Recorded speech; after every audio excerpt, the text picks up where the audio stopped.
नमस्कार दोस्तों, stock market studies में फिर से एक बार आपको बहुत-बहुत स्वागत है। तो आज मैं फिर से आपके सामने कुछ इम्पोर्टेंट कंपनी का अपडेट शेयर करूँगा। तो सबसे पहले मैं बात करूँगा सेंको गोल्ड के बारे में। देखिए सेंको गोल्ड इंडिया के एक पॉपुलर गोल्ड मैन्युफैक्चरिंग कंपनी बन चुके हैं।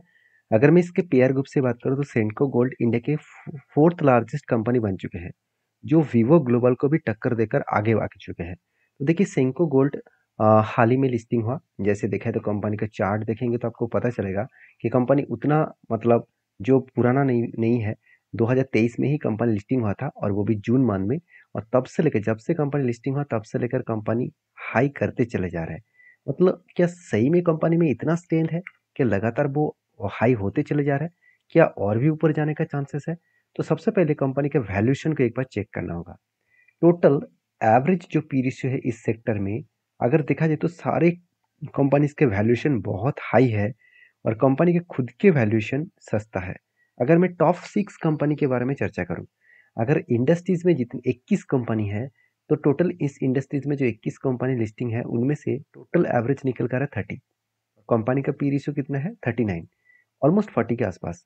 मतलब कंपनी का वैल्यूएशन थोड़ा सा तो हाई है। कंपनी की देखिए सेल्स का ग्रोथ के बारे में बात करूँ, सेल्स उतना खास नहीं है मगर प्रॉफिट बहुत स्ट्रांग है, जो टाइटन जैसे कंपनी को वो बीट कर चुके हैं। जैसे राजेश एक्सपोर्ट जैसे कंपनी को बीट कर चुके हैं, वीवो ग्लोबल को भी बीट कर चुके हैं। तो इतने बड़े बड़े कंपनीज को भी बीट किया है। अभी कंपनी का कर्जा कितना है? देखिए यहाँ पे कंपनी बहुत ज़्यादा प्रेशराइज में है।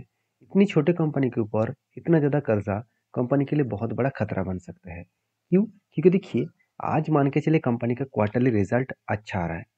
कल जाके कोई भी कोविड जैसे सिचुएशन आए और मतलब वॉर जैसे सिचुएशन क्रिएट हुआ, अमेरिका में रिसेशन अगर स्टार्ट हो गया, तो जो नेगेटिविटी इंडियन मार्केट में आएगा और वो भी गोल्ड मैन्युफैक्चरिंग कंपनीज के ऊपर आएगा, तो उनमें सबसे ज़्यादा झटका इस सेनको गोल्ड को भी मिलेगा। क्योंकि इसका डेप्थ ऑफ इक्विटी बहुत ज़्यादा है। क्योंकि कर्जा जो है, अगर इस कर्जे को देखा जाए तो कंपनी पहले सिर्फ 600 करोड़ के आसपास कर्जा रखे थे, मतलब कर्जा लेकर चल रहा था। आज वो कर्जा कहाँ तक है? 1700 करोड़ के आसपास बन चुके हैं। मतलब 588 करोड़ के कर्जे से डायरेक्टली 1756 करोड़ तक कंपनी का कर्जा चला गया।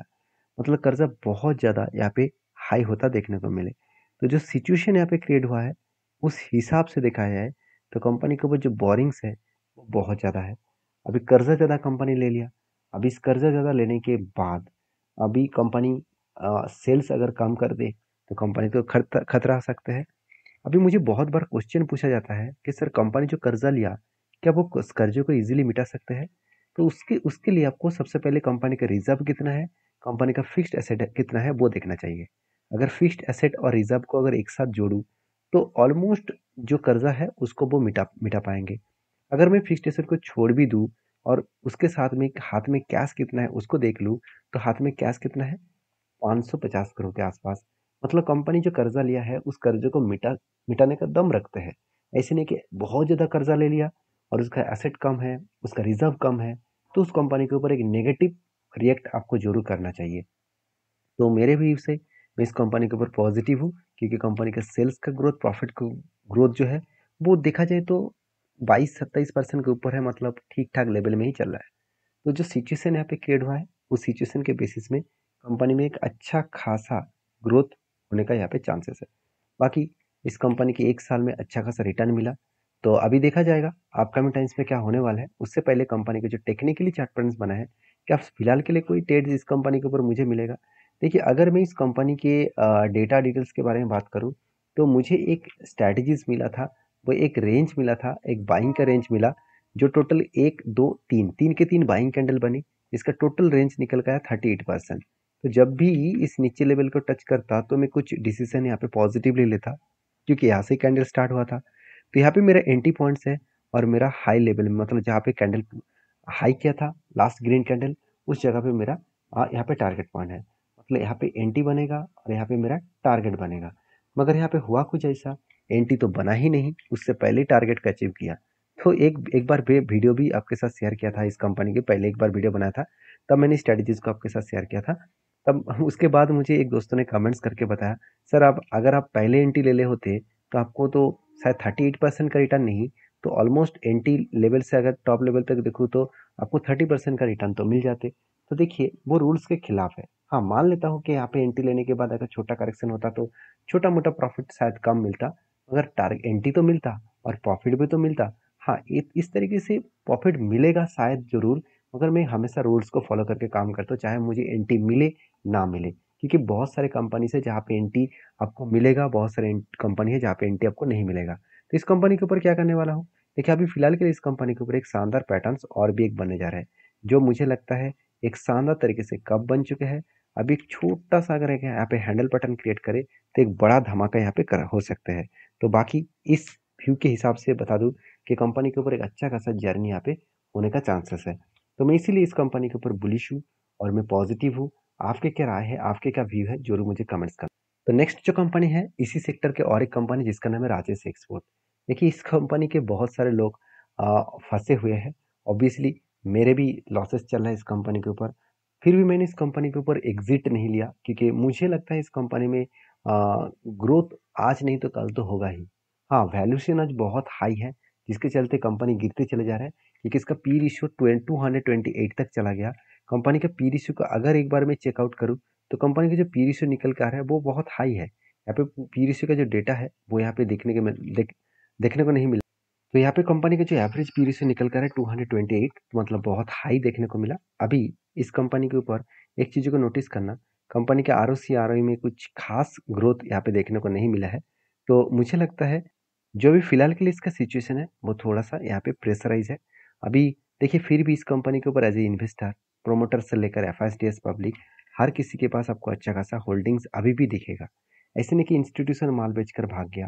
पहले भी जितना एफआईएस के पास और डीएस के पास होल्डिंग था, ऑलमोस्ट उसी लेवल में अभी भी होल्डिंग्स है। मतलब कोई भी माल अभी तक इंस्टीट्यूशन ने बेचा नहीं। तो एक गुड पॉइंट्स है किसी भी कंपनीज के लिए, और इसी पॉइंट ऑफ व्यू से कंपनी के ऊपर अच्छा खासा एक जर्नी हो सकते हैं। तो यहाँ पे एवरेज पी रेशियो का अगर देखेंगे तो अभी कंपनी की जो पी रेशियो देखने को मिला है 27। तो आप कहेंगे सर यहाँ पे 27 है और यहाँ पे 228 क्यों दिखा रहा है? देखिए कुछ एडजस्टमेंट में प्रॉब्लम है। तो एक्चुअली कंपनी का पी रेशियो ऑब्वियसली हाई है, मगर जितना हाई वहाँ पे दिख रहा है उतना हाई है नहीं। तो मुझे लगता है जो हमेशा कहा जाता है कि 10 से 30 के अंदर ही पी रेशियो होना चाहिए, तो उसी लेवल के अंदर ही पी रेशियो देखने को मिला। तो ऑब्वियसली एक गुड पॉइंट्स है। मुझे लगता है इस पॉइंट के बेसिस में कंपनी में अच्छा खासा एक जर्नी होने के लिए कंपनी काफ़ी है। हाँ, इसके लिए टाइम लगेगा, इतना जल्द से जल्द वो जर्नी नहीं दिखाएगा क्योंकि इसके लिए जो टाइम लगेगा वो बहुत ज़्यादा है। अभी मुझे लगता है जिस तरीके से कंपनी के ऊपर करेक्शन कंटिन्यू है, वो और भी ज़्यादा गिर सकते हैं और भी ज़्यादा नीचे आ सकते हैं। और अगर नीचे आए तो कहाँ तक आने का चांसेस है? अगर नीचे आए तो कुछ इस तरीके से लेवल्स में, जहाँ पे 240 लेवल्स एक है और सेकेंड लेवल जो है वो 225 जो लेवल है, ये दोनों ही लेवल कंपनी के लिए एक स्ट्रांगली सपोर्ट लेवल है। ऐसे नहीं कि मेरे मन से इस लेवल को आपके साथ शेयर करूँ, ये प्रीवियस एक स्ट्रांगली सपोर्ट लेवल है। अगर जूम को छोटा करेंगे तो आपको सब कुछ देखने को मिल जाएगा। देखिए यही रेंज को ब्रेक करने के बाद कंपनी चार्ट में एक बिग बाउंस देखने को मिला था। इसी रेंज को ब्रेक करने के बाद एक बिग जर्नी देखने को मिला था।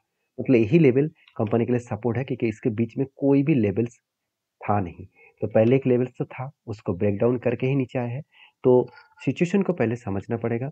हाँ, मेरे पास भी हायर लेवल में बाइंग है, और मैंने भी इस कंपनी के ऊपर कंटिन्यू करा। मेरे पास ऑलमोस्ट, मैं पहले ही बोल चुका हूँ, 530 के लेवल में मेरा भी बाइंग है। तो मैं ऑब्वियसली लॉसेस में चल रहा है, बहुत बड़ा लॉस चल रहा है, कोई बात नहीं।